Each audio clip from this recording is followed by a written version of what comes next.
اس کو سیکھنا، اس کو علم تفسیر کہا جاتا ہے۔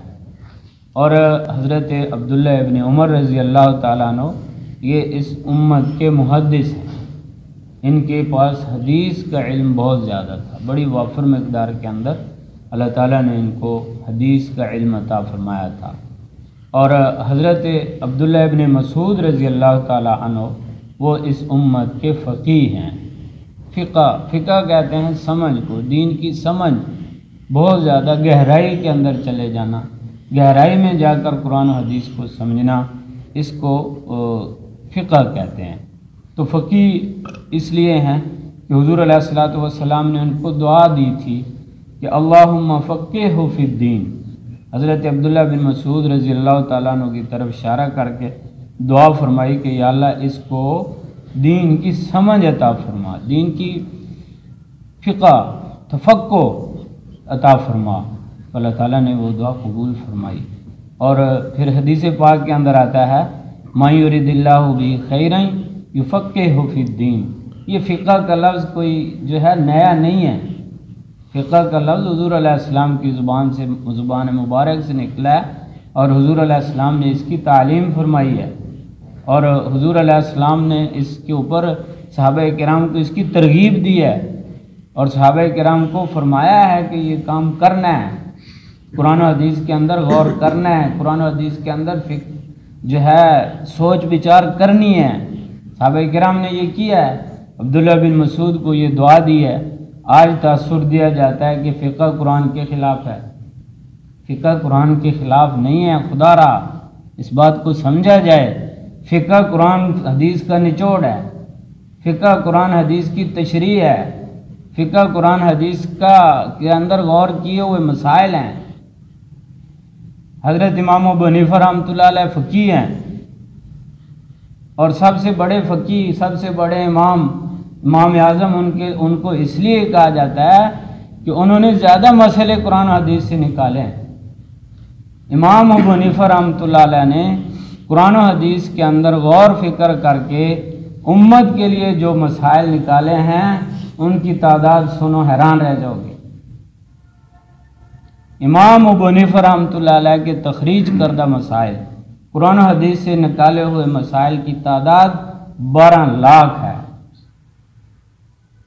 12 لاکھ مسائل امام ابو حنیفہ رحمۃ اللہ علیہ نے قرآن حدیث کے اندر غور کر کر کے رات دن اس کے اوپر اپنی زندگی لگائی، اور لوگوں کے لیے آسانی پیدا کی کہ یہ قرآن حدیث کی آیت کا مطلب ہے، اس کو یہ سمجھو، اس طرح اس کے اوپر عمل کرو۔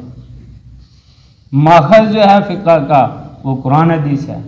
اور پھر حیرانگی کی اور مزے کی بات یہ ہے کہ 12 لاکھ میں سے ایک مسئلہ بھی آج تک کوئی یہ نہیں کہہ سکتا کہ یہ قرآن حدیث کے خلاف ہے۔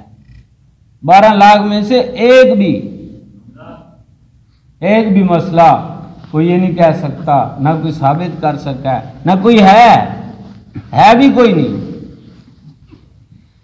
تو یہ حضرت عبداللہ ابن مسعود رضی اللہ تعالی عنہ کو اللہ تعالیٰ کے نبی صلی اللہ علیہ وسلم نے یہ دعا دی تھی۔ دوسرا اس کی دلیل، اب یہ موضوع تھوڑی سی بات چل پڑی ہے، اس کے اوپر وہ بھی اللہ کے نبی کی ایک نصیحت۔ حضرت معاذ بن جبل رضی اللہ تعالیٰ عنہ کو یمن کا والی بنایا، یمن کا والی بنا کے ان کو بھیج رہے ہیں اور ان سے پوچھ رہے ہیں، جیسے فکر مند ہوتا ہے بندہ کسی کو رخصت کرتے ہوئے، اور حضور علیہ السلام فکر مند ہیں کہ کیا کرو گے، لوگ آپ سے پوچھیں گے، سوال کریں گے اور مسئلے پوچھیں گے، تم مسئلے کیسے بتاؤ گے؟ تو حضرت معاذ بن جبل رضی اللہ تعالیٰ عنہ نے سب سے پہلے جواب دیا کہ یا رسول اللہ میں کتاب اللہ سے بتاؤں گا، اللہ کی کتاب سے بتاؤں گا۔ حضور علیہ السلام نے فرمایا کہ اگر کتاب اللہ سے سمجھ نہ آیا، فرمایا کہ اللہ کے نبی میں آپ کی تعلیمات سے، آپ کی احادیث سے اس کو سمجھوں گا اور لوگوں کو بتاؤں گا۔ اگر تجھے کوئی ایسا مسئلہ ہے جس کی وضاحت واضح طور پہ حدیث میں بھی نہ ملا تو پھر کیا کرو گے؟ تو پھر حضرت معاذ بن جبل رضی اللہ تعالیٰ عنہ نے فرمایا کہ یا رسول اللہ پھر میں قرآن اور حدیث کے اندر غور کر کے اجتہاد کروں گا اور اجتہاد کر کے میں لوگوں کو مسئلہ بتاؤں۔ حضور علیہ السلام نے دعا دے کے رخصت فرمایا۔ تو اس لیے میرے محترم بھائی بزرگوں اور دوستو، یہ جو کہا جاتا ہے کہ فقہ کا قرآن کے ساتھ تعلق نہیں ہے، فقہ قرآن کے خلاف ہے، فقہا اپنی طرف سے مسئلے بنا لیتے ہیں، یہ بہت بڑی زیادتی ہے اور بہت بڑا جھوٹ ہے اور بہت بڑا بہتان اور الزام ہے۔ تو یہاں پہ بنیاد بیان فرما دیا اب اللہ کے نبی نے۔ اب یہاں پہ بھی دیکھ لیں، اور یہ حدیث جہاں بھی لکھی ہوئی ہے، جتنی جگہ پہ لکھی ہوئی ہے، جس کتاب میں لکھی ہوئی ہے، صرف یہ 5 چیزوں کے نام ہیں۔ باقی اس کی تفصیلات، اس کے لیے پھر امام ابو حنیفہ کی ضرورت پڑتی ہے۔ امام ابو حنیفہ والے جو ہے حافظے کی ضرورت پڑتی ہے، امام ابو حنیفہ والے جد و جہد اور کوشش کی ضرورت پڑتی ہے، پھر یہ تفصیلات سامنے آتی ہیں۔ آج جتنے فرقے ہیں وہ کیا کرتے ہیں؟ کنفیوژن پیدا کر دیتے ہیں، لوگوں کو شکوک و شبہات میں ڈال دیتے ہیں۔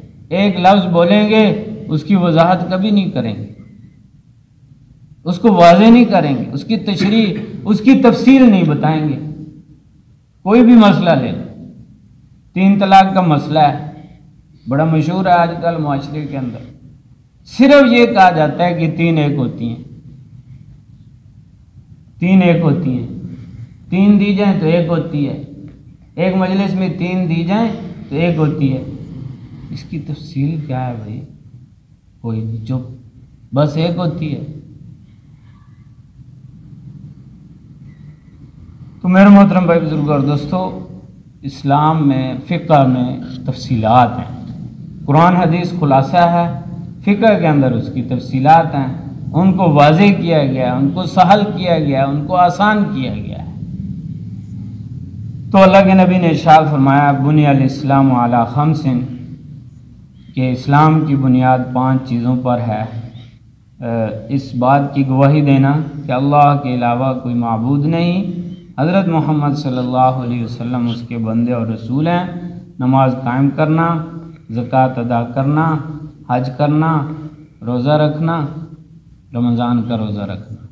اس کو نبی پاک صلی اللہ علیہ وسلم نے ایک اور حدیث میں ایک مثال دے کے سمجھایا ہے۔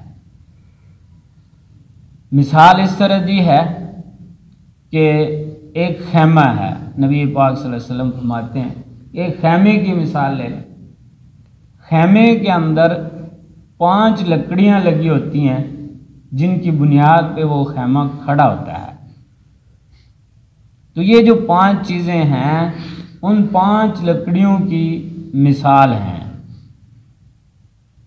جب تک وہ 5 لکڑیاں نہیں ہوں گی، ان میں سے ایک بھی کم ہو جائے گی، وہ خیمہ صحیح طور پہ کھڑا نہیں ہو سکتا۔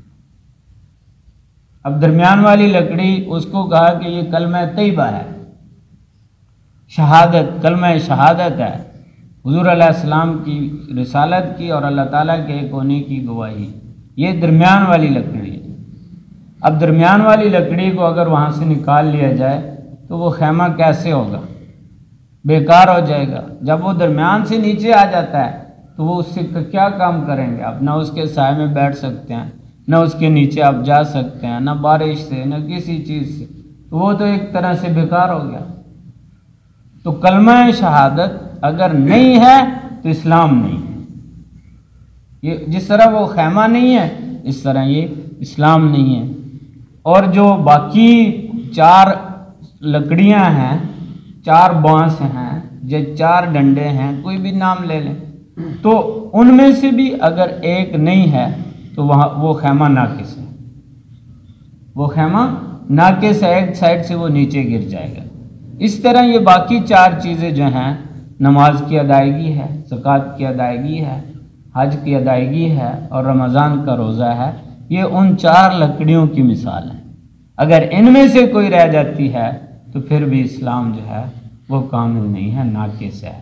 اسلام کو، مذہب کو مکمل کرنے کے لیے 5 لکڑیوں کا ہونا، جس طرح خیمے کے لیے 5 لکڑیوں کا ہونا ضروری ہے، اسی طرح یہ 5 ارکان کا ہونا بھی ضروری ہے۔ یہ یہاں پہ اللہ کے نبی نے ارشاد فرمایا۔ تو یہ فرمایا کہ ان کے اوپر جو ہے وہ بنیاد رکھی گئی ہے اسلام کی۔ میں نے آج یہ سوچا کہ ایک دو ابواب پہلے جو ہیں ان میں سے ایک حدیث جو ہے، ایک حدیث پہلے باب سے، ایک حدیث دوسرے باب سے جو ہے وہ پڑھ لیں گے اور تشریح اس کی کر لیں گے۔ پہلے باب کی حدیث ہم نے پڑھ لی، اب دوسرے باب کی تفسیر جو ہے وہ پڑھ لیتے ہیں ایک حدیث اور مختصر سے اس کی تشریح کر کے اس کو سمجھنے کی کوشش کرتے ہیں۔ عن عبداللہ ابن مسعود رضی اللہ عنہ قال قال رجل یا رسول اللہ ای ذنب اکبر عند اللہ قال ان تدعو للہ ندا وهو خلقک قال ثم ای قال ان تقتل ولدک خشیۃ ان یطعم معک قال ثم ای قال ان تزنی حلیلۃ جارک فانزل اللہ تصدیقها والذین لا يدعون مع اللہ الہا آخر ولا يقتلون النفس التي حرم اللہ الا بالحق ولا يزنون الآیہ، متفق علیہ۔ عبداللہ بن مسعود رضی اللہ تعالیٰ عنہ سے روایت ہے، انہوں نے فرمایا، ارشاد فرمایا، کہا ایک آدمی نے کہ اے اللہ کے رسول، کون سا گناہ ہے جو بڑا ہے بہت بڑا ہے اللہ کے ہاں؟ تو آپ نے ارشاد فرمایا کہ پکارے تو اللہ کے ساتھ کسی اور کو حالانکہ اس نے تجھے پیدا کیا ہے۔ قال، اس نے کہا یعنی سوال کرنے والے نے کہا ثم ایون، پھر کون سا ہے؟ تو آپ نے فرمایا یہ کہ تو قتل کرے اپنے بچوں کو اس خوف سے کہ وہ کھائیں تیرے ساتھ۔ اس نے کہا پھر کون سا؟ تو آپ نے فرمایا تو زنا کرے اپنے پڑوسی کی بیوی کے ساتھ۔ اور پھر اس کی تصدیق کے لیے آیت پڑھی اللہ کے نبی نے، اس لیے کہ نازل کیا ہے اللہ تعالیٰ نے اس کی تصدیق کو کیا، اور وہ لوگ جو نہیں پکارتے اللہ کے ساتھ کسی دوسرے الہ کو، معبود کو، اور نہ قتل کرتے ہیں کسی نفس کو جو حرام کیا ہے اللہ تعالیٰ نے مگر حق کے ساتھ، اور نہ زنا کرتے ہیں الآیہ، آیا کے آخر تک۔ یہ اس باب کا نام ہے الکبائر و علامات النفاق۔ الکبائر و علامات النفاق، کبیرہ گناہوں اور نفاق کی علامات میں سے۔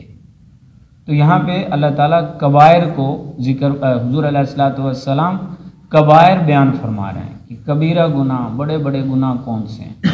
انسان جو گناہ کرتا ہے ان کی بنیادی طور پہ 4 قسمیں حضرات محدثین نے بیان فرمائی ہیں احادیث کی روشنی میں۔